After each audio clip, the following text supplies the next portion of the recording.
오늘도 새벽에 하나님을 찾는 우리 주의 거룩한 백성에게 하나님의 위로와 평강이 있기를 축복합니다. 오늘 말씀의 제목은 위기를 모면하기 위한 순종은 오래가지 않는다.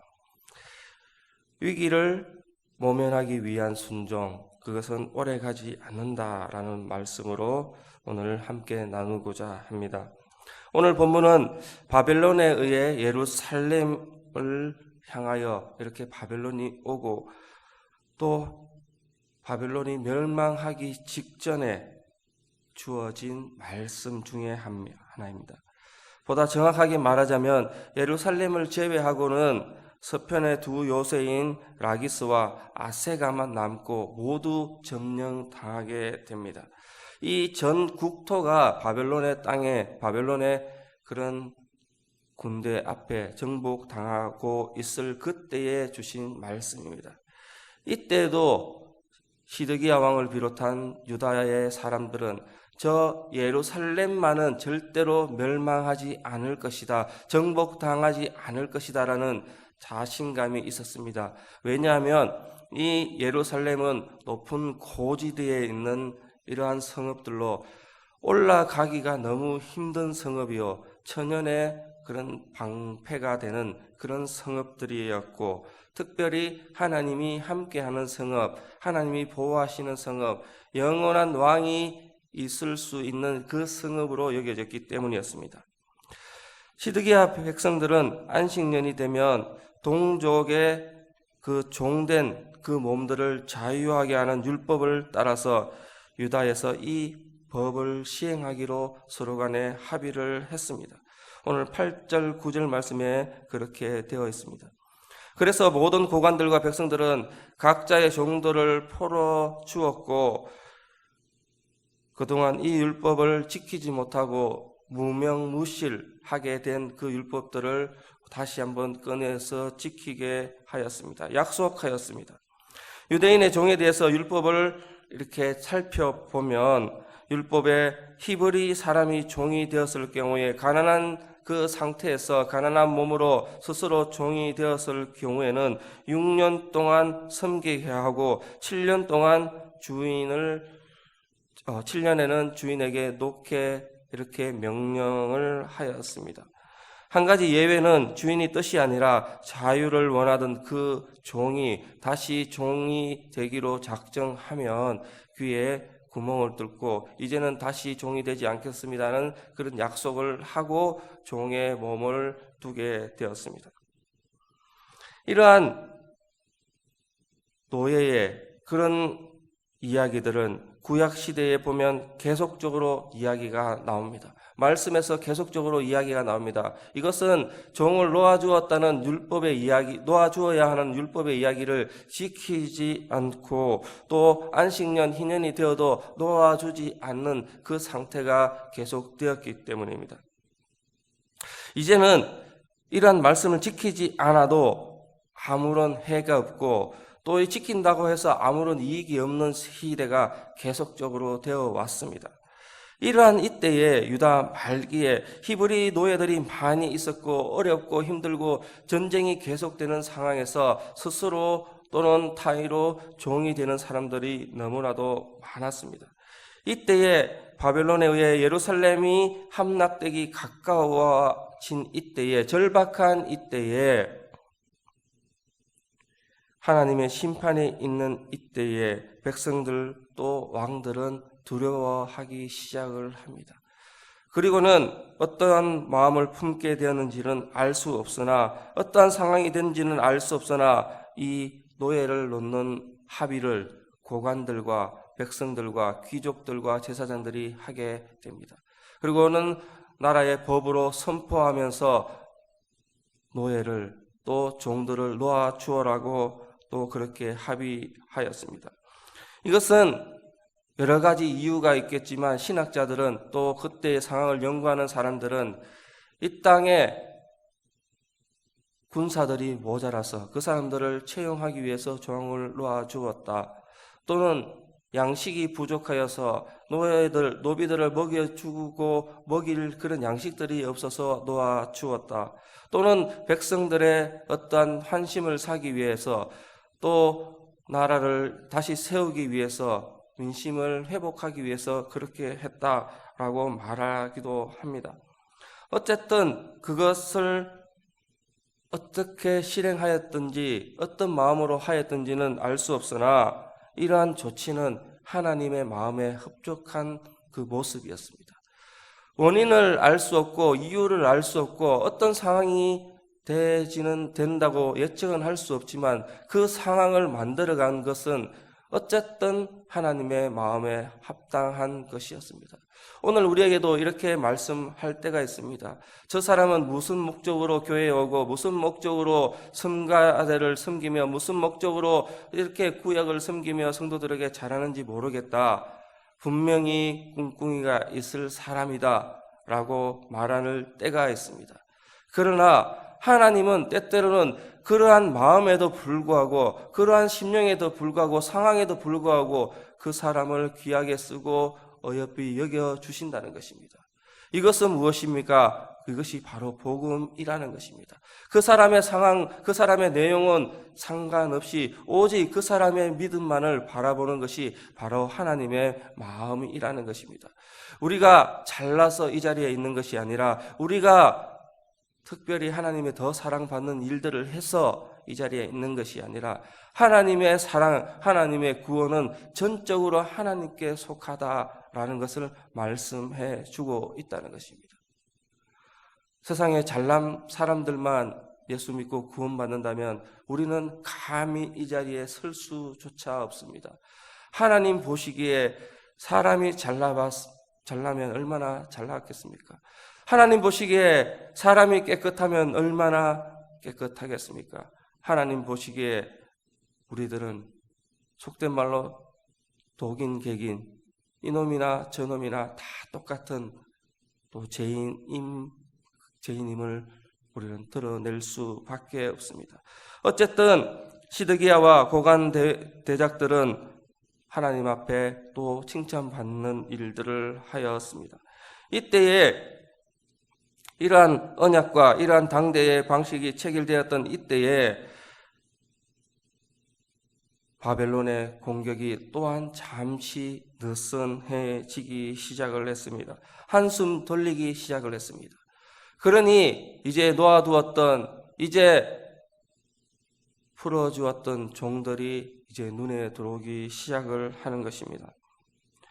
바벨론의 공격이 잠시 느슨해지고 한숨 돌리는 이때에 다시 그들을 종으로 삼기 시작합니다. 다시 언약을 파기하기 시작합니다. 21절에 너희에게 떠나간 바벨론 왕의 군대의 손해라는 표현을 하고 있습니다. 절박한 상황이 지나갔습니다. 이제 아무런 거리낌이 없어졌습니다. 하나님이 주신 은혜가 하나님의 주신 은혜로 느껴지지 않고 그저 우연으로, 그저 시대가 잘나서 그렇게 된 것 같습니다. 유대인들은 언약을 맺을 때 일반적으로 짐승을 잡아 그들을 갈라놓고 완전히 쪼개어서 당사자들로 하여금 그 사이로 지나가게 합니다. 이러한 언약들을 깨뜨리면 짐승이 죽은 것처럼 죽음을 면하지 못할 것이다. 짐승이 피를 흘리고 완전히 분리된 것처럼 너희들도 그렇게 될 것이다. 피의 언약으로 맺은 것을 어기면 피의 언약의 대가가 올 것이다 라는 그런 율법의 지킴, 율법의 내용들을 다루었습니다. 그런데 그들은 지금 그들의 언약들을 스스로 어겼으며 피의 언약대로 파기한 그 내용들을 스스로 감당하기로 생각합니다. 이때에 하나님의 말씀은 언약을 파기한 그들에게 언약의 제물처럼 만들겠다 하나님은 선포합니다. 그들에게 이제 모든 원수들이 그들의 그들을 펴서 그들을 점령하고 처참하게 고통을 주고 이제 시드기야 왕과 고관 대작들과 모든 이스라엘 사람들에게 그러한 저주의 말씀을 오늘 선포하는 것으로 예레미야 34장 우리에게 말씀하고 있습니다. 오늘 우리에게 주시는 말씀은 하나님께서는 반드시 심판을 하신다. 하나님께서는 오늘 반드시 심판을 하신다. 우리에게 주셨던 약속을 지키시기를 원하며 우리에게 말씀하신 그 언약을 지키시기를 원하며 우리 스스로 결단하며 나아왔을 때에 그 결단을 지키시기를 원하신다라고 말씀합니다. 하나님은 언약을 가볍게 무시하는 이들에게 언약의 체결 방법대로 그들을 상기시며 경고하고 계신다는 것입니다. 오늘 우리에게도 주시는 말씀들을 우리가 먹고 살아가고 있습니다. 그러함에도 불구하고 우리의 삶들은 때때로 흔들리며 때때로 흩어져가는 저 백성들처럼 약속을 어겨가며 하나님의 말씀들을 외면할 때가 있습니다. 하나님이 주시는 은혜가 그저 세상에서 자연스러운 은혜, 자연스러운 그 삶이 되어서 하나님의 은혜를 잊어버리고 하나님께 드렸던 그 마음들을, 하나님께 드렸던 그 영광의 찬송들을 잊어버리고 세상의 삶을 따라 살아가고 있습니다. 그때에 하나님은 우리에게 분명히 이야기를 합니다. 하나님의 심판은 계속적으로 선포되고 있다. 하나님께서는 계속적으로 선언하시고 그 약속을 기억하신다. 위기를 모면하기 위한 순종이 아니라 하나님 앞에 진심으로 하나님 앞에 나오는 순종을 원하신다라고 말씀을 하고 있다는 것입니다. 송아지를 둘로 쪼개고 하나님 앞에서 언약을 세우며 쪼갠 송아지, 쪼갠 짐승 사이로 유다의 고관들과 예루살렘 고관들과 내시들과 제사장들 모든 백성들이 지나갔습니다. 이것을 기억한 하나님께서는 이 언약을 파괴하고 지키지 아니함으로 언약에 쓰여졌던 이 짐승처럼 송아지처럼 찢겨져 죽임을 당할 것을 선포하고 있다는 것입니다.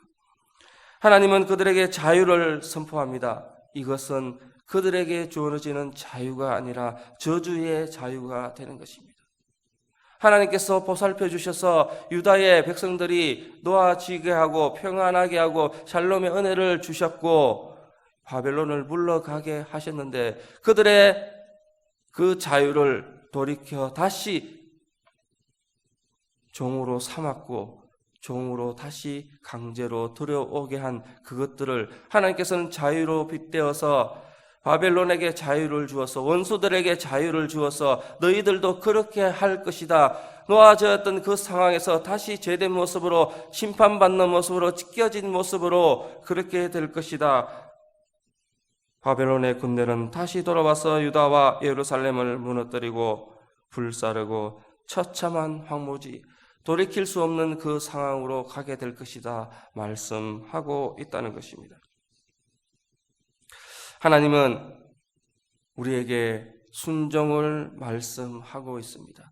어찌되었던 상황이 어찌되었던 그 마음에 품었던 상황, 마음에 품고 하나님 앞에 순종해야 했던 그 마음, 그것을 기뻐하시고 그것을 어여뻐하시고 마음에 흡족해 하신 그 마음들을 기억하며 우리가 다시 제된 모습으로 다시 언약을 잊어버린 모습으로 다시 자유하게 된 그들을 핍박하는 모습으로 돌아갔을 때에 하나님은 우리에게 말씀하고 있다는 것입니다.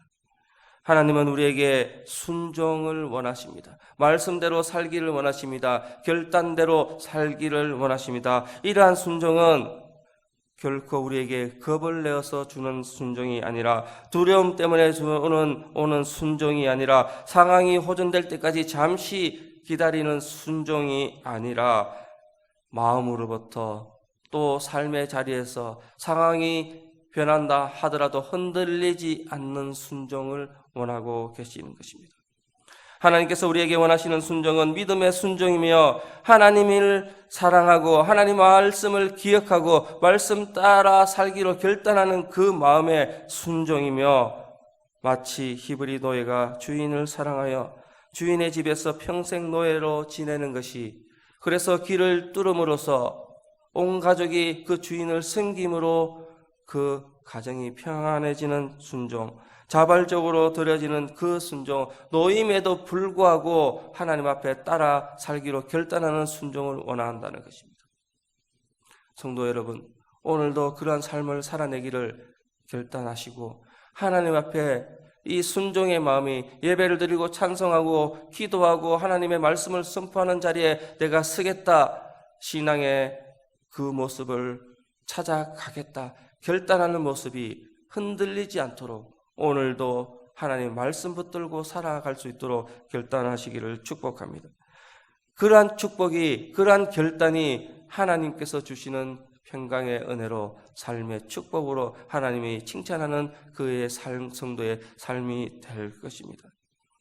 사랑하는 성도 여러분, 하나님 앞에 드리는 순종, 하나님 앞에 드리는 순종, 이 순종이 오늘도 흔들리지 않음을 기억하시고 하나님 앞에 순종의 삶을 살 때에, 결단할 때에 이것이 흔들리지 않고 하나님과 우리 사이에 쪼개어졌던 예수 그리스도의 보혈의 피로 그것을 굳건하게 새기고 그 믿음 따라 살 때에 그 보혈의 피로 우리를 살려주신 그 하나님을 기억하며 흔들리지 않는 신앙, 순종으로 나아가는 신앙, 또한 예루살렘 백성들처럼 위기에 닥쳤을 때에 모면하려고 그저 그렇게 되는 신앙 되지 않도록 오늘도 결단하시기를 소망합니다. 날마다 기도하시기를 소망합니다. 그렇게 나아가시기를 축복합니다. 기도하며 말씀을 맺겠습니다.